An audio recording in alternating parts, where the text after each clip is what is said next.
Hello students, मेरे YouTube channel में आप सभी का स्वागत है। स्टूडेंट्स, मैं आज आप सभी को बिहार विद्यालय परीक्षा समिति द्वारा आयोजित होने वाली इंटरमीडिएट वार्षिक परीक्षा 2022 का मैथ्स पेपर का सिलेबस बताने जा रहा हूं, क्योंकि आप सभी को सिलेबस के बारे में जानकारी होना बहुत ज़रूरी है, क्योंकि आप लोग तो मैथ्स की तैयारी करते हैं, लेकिन किस लेसन से, किस चैप्टर से कितने नंबर के प्रश्न पूछे जाते हैं, ये आप लोग को पता नहीं होता है। आप लोग इसका ध्यान नहीं रखते हैं, इसलिए आज आप लोग को ये जानना बहुत ही ज़रूरी है।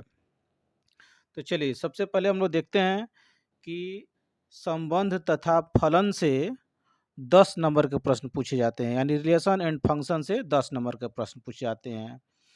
इसमें ध्यान देंगे कि संबंध, फलन और जो प्रतिलोम त्रिकोणमितीय फलन होता है, ये तीनों मिला करके 10 नंबर के प्रश्न पूछे जाते हैं।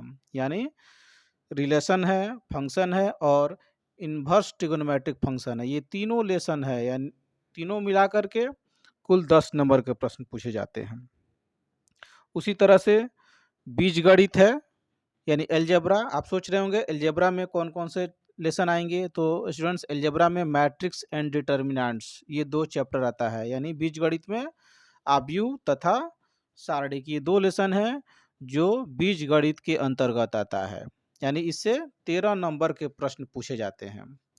उसी प्रकार से आपका कैलकुलस है, कैलकुलस पार्ट है, कॉलम जिसको बोलते हैं, इससे कुल 40 नंबर के प्रश्न पूछे जाते हैं। पूरे आपको 100 नंबर में सबसे मेजर पार्ट है ये, यहाँ से टोटल 40 नंबर के प्रश्न पूछे जाते हैं।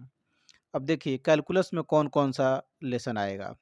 सबसे पहले तो सातत्य तथा अवकलनीयता आएगा, यानी कंटिन्यूटी एंड डिफरेंशिएबिलिटी। उसके आगे बढ़ेंगे तो आपको अवकलज का अनुप्रयोग होता है।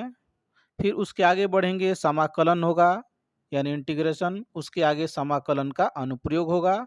उसके आगे एक और लेसन है डिफरेंशियल इक्वेशन, यानी अवकल समीकरण। इस तरह से 5 लेसन है, पांचों लेसन मिला करके पूरा कैलकुलस के अंतर्गत आता है।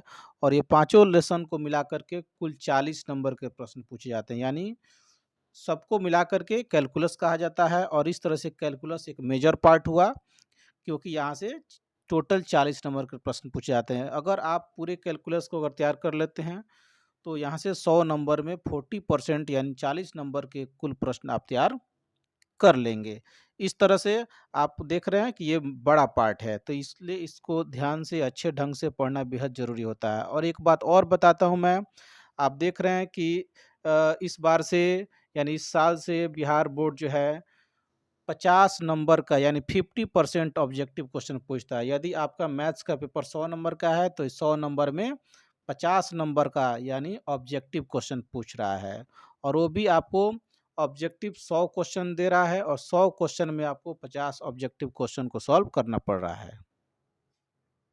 इसी तरह से सदिश एवं त्रिविमीय ज्यामिति, यानी वेक्टर्स एंड 3 डायमेंशनल ज्योमेट्री से 18 नंबर के प्रश्न पूछे जाते हैं। यानी सदिश बीजगणित एवं त्रिविमीय ज्यामिति, यानी वेक्टर अलजेब्रा और 3 डायमेंशनल ज्योमेट्री से 18 नंबर के प्रश्न पूछे जाते हैं। उसके आगे बढ़ते हैं हम लोग। रैखिक प्रोग्रामन है, लीनियर प्रोग्रामिंग। लीनियर प्रोग्रामिंग से भी आपको 9 नंबर के प्रश्न पूछे जाते हैं। उसके बाद प्रायिकता है, प्रोबेबिलिटी, जो देख रहे हैं कि 10 नंबर के प्रश्न पूछे जाते हैं। और इस तरह से कुल 100 नंबर के प्रश्न पूछे जाते हैं। तो आप देख सकते हैं कि ये 100 नंबर में 50 ऑब्जेक्टिव क्वेश्चन हो जाता है, करना होता है, जो 50 नंबर का हो जाता है, और बाकी 50 थ्योरी के लिए हो जाता है।